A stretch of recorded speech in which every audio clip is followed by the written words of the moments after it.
आज का जो हम लोगों का टॉपिक है वो है joint life policy. Joint life policy in case of retirement, किस प्रकार हम लोग जॉइंट लाइफ पॉलिसी का ट्रीटमेंट करेंगे रिटायरमेंट में। लेकिन उससे पहले हम लोगों को थोड़ा बेसिक नॉलेज जानना जरूरी है। जॉइंट लाइफ पॉलिसी क्या होता है। इंश्योरेंस के बारे में तुम लोग पढ़े हो क्लास 11 में बीएसटी में कि इंश्योरेंस इसलिए लिया जाता है ताकि फ्यूचर में अगर किसी भी प्रकार का रिस्क हो, जोखिम हो, तो उसको कम किया जाए। ये एसेट्स पे भी लिया जाता है इंश्योरेंस, जैसे गाड़ी वगैरह में इंश्योरेंस लिया जाता है, घर का इंश्योरेंस किया जाता है। क्यों किया जाता है कि अगर फ्यूचर में अगर कुछ नुकसान पहुंचे हमारे घर को, गाड़ी को या किसी भी प्रकार के संपत्ति को, तो हमको इंश्योरेंस कंपनी नुकसान का भरपाई करे और उस समय हम लोग को बहुत ज्यादा नुकसान न झेलना पड़े, हम उस नुकसान से उभर सके। तो ये तो हुआ इंश्योरेंस के। लेकिन यहाँ पे हमारा लाइफ इंश्योरेंस के बारे में हो रहा है। लाइफ पे भी इंश्योरेंस होता है, ये हम लोग भी पढ़े हुए हैं क्लास 11 में ही। अगर एक व्यक्ति के नाम पे इंश्योरेंस लिया जाता है तो वो इंडिविजुअल लाइफ पॉलिसी होता है, लेकिन यदि एक से ज्यादा व्यक्ति के लिए लिया जाता है तो उसको कहा जाता है joint life policy. Joint life policy partnership firm में भी लिया जाता है। जैसे सपोज 3 पार्टनर है ABC, और अगर C डेथ कर गया,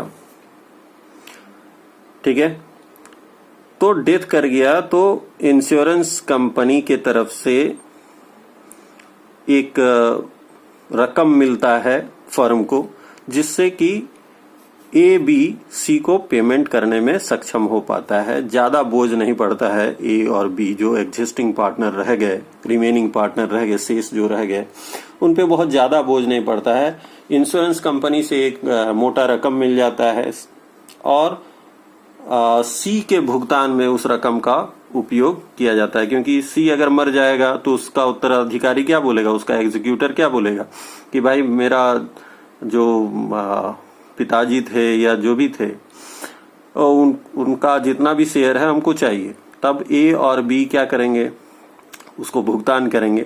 इंश्योरेंस लेने से फायदा ये होता है कि A B पर ज्यादा बर्डन नहीं पड़ेगा, जो रिमेनिंग पार्टनर रह गए हैं उस पर ज्यादा बर्डन नहीं पड़ेगा और C को आसानी से भुगतान किया जा सकेगा। जॉइंट लाइफ पॉलिसी के केस में या कोई भी पॉलिसी के केस में, इंश्योरेंस पॉलिसी के केस में कुछ टर्म्स होते हैं, जैसे प्रीमियम, सम एश्योर्ड या पॉलिसी वैल्यू या सरेंडर वैल्यू। सबसे पहले हम लोग देखेंगे सम एश्योर्ड या पॉलिसी वैल्यू किसको कहते हैं। सम एश्योर्ड या पॉलिसी वैल्यू मतलब पॉलिसी का रकम, कितना का पॉलिसी है, ठीक है। ये 1 लाख का हो सकता है, 2 लाख का हो सकता है, जितना का पॉलिसी करवाया जाता है व्यक्ति के द्वारा, उसको हम लोग पॉलिसी वैल्यू कहते हैं या सम एश्योर्ड कहते हैं।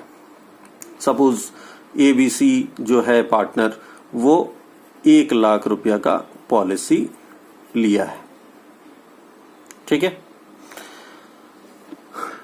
अब ये प्रीमियम क्या होता है।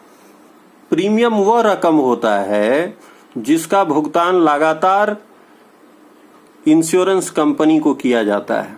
किसको किया जाता है ये प्रीमियम का रकम का भुगतान? इंश्योरेंस कंपनी को किया जाता है ताकि इस पॉलिसी का फायदा लिया जा सके। अगर पार्टनरशिप फर्म है तो ABC जो है वो क्या करेंगे, वो उसका जो फर्म होगा वो इंश्योरेंस प्रीमियम का रकम का भुगतान करेंगे, ठीक है। और वो सालाना भी हो सकता है, हाफ ईयरली भी हो सकता है, एनुअली, हाफ ईयरली, क्वार्टरली भी हो सकता है, ठीक है।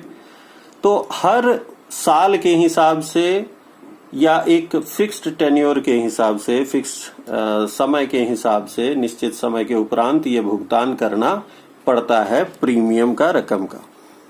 अगर कोई व्यक्ति सपोज 1 लाख का इंश्योरेंस लिया है तो वो 5,000 रुपया हो सकता है कि हर साल पेमेंट करता हो, ठीक है। तो ये प्रीमियम का रकम हो गया और इस प्रीमियम का रकम को कोई भी व्यक्ति जो इंश्योरेंस लेता है उसको हमेशा भुगतान करना होगा in order to get the benefit of the policy. ठीक है।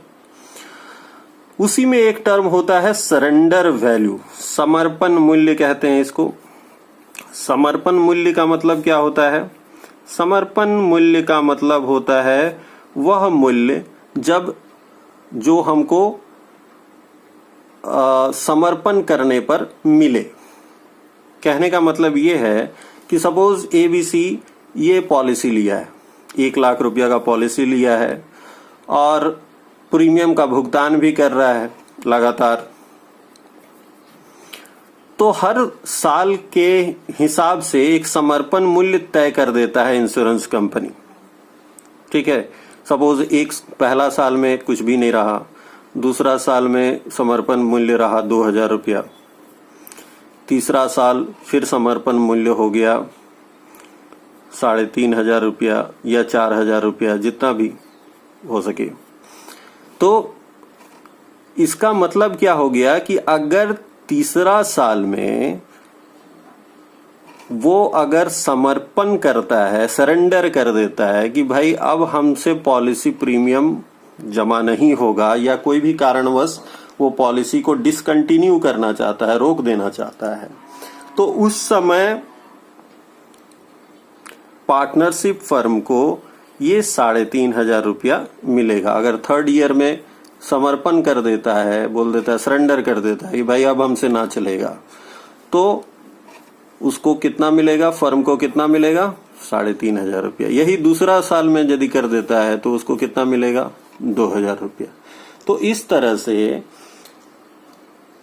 समर्पण मूल्य हमेशा इंश्योरेंस कंपनी का एक टेबल होता है, उसके हिसाब से तय होता है। और एक कोई भी व्यक्ति अगर किसी भी समय इंश्योरेंस पॉलिसी को सरेंडर करना चाहता है, ठीक है, तो उस सरेंडर वैल्यू उसको मिल पाता है उस समय।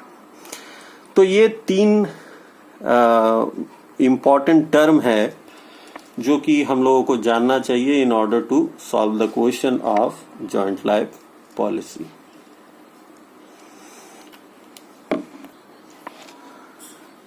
अब अगर हम लोग जर्नल एंट्री का बात करें, और हालांकि ये पार्ट तुम लोगों को क्लास 12 में कम से कम नहीं जानना है या नहीं करना है, लेकिन फिर भी अगर कोई व्यक्ति प्रीमियम का रकम, कोई भी फर्म प्रीमियम का रकम का भुगतान करता है, तो उस केस में जो जर्नल एंट्रीज वगैरह होते हैं, क्या होते हैं?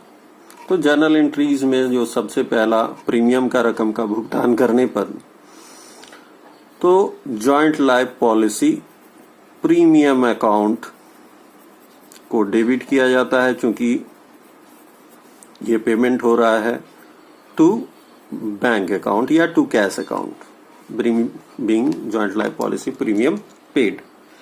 अगर 5,000 का प्रीमियम पेड कर रहा है, जैसे कि इस एग्जाम्पल में दिया हुआ है, तो वो 5,000 रुपया यहाँ पे दिखता है। फिर क्या होता है? ये प्रीमियम का रकम जो है प्रॉफिट एंड लॉस अकाउंट में ट्रांसफर हो जाता है, तो प्रॉफिट एंड लॉस अकाउंट को डेबिट कर देते हैं to joint life policy premium account. तो ये हम लोगों का जो रकम है वो चल गया कहां पे? हमारा प्रॉफिट एंड लॉस अकाउंट में। ये इन जनरल केस होता है जब हम लोग इसको एक्सपेंस के तौर पे ट्रीट करते हैं। तो अभी के लिए इतना ही हम लोग रखते हैं, बाकी हम लोग आगे डिस्कस करेंगे।